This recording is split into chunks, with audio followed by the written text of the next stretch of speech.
Kung hirap ka naman matulog sa gabi, katulad ko, may time kasi na hirap, di ba, tayong matulog, kaka-gadget, kaka-computer, o kaya naman talagang kaka-sock med, ganyan, kaka-cellphone, or meron namang ibang mga nanay hirap matulog kasi nga ang daming iniisip, di ba? So ito guys, subukan nyo na yung ating Vita Sleep Well na melatonin. 60 gummies na po siya. Tapos, ang flavor niya ay grapes, yan, violet.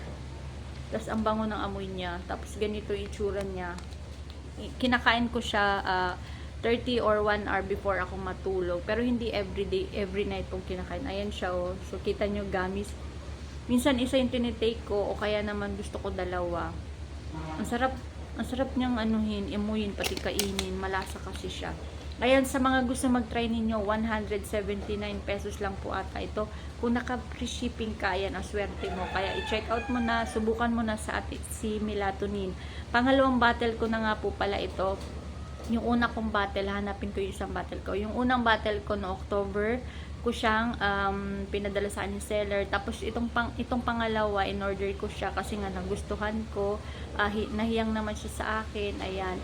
Kasi masarap yung lasa niya. Tapos naubos siya noong February lamang. So ito, inano ko siya, check out ko kasi nga gusto ko siya eh. So, kung gusto mo nito, itry mo na rin si Vita Sleep Well Melatonin Gummies. Go check out.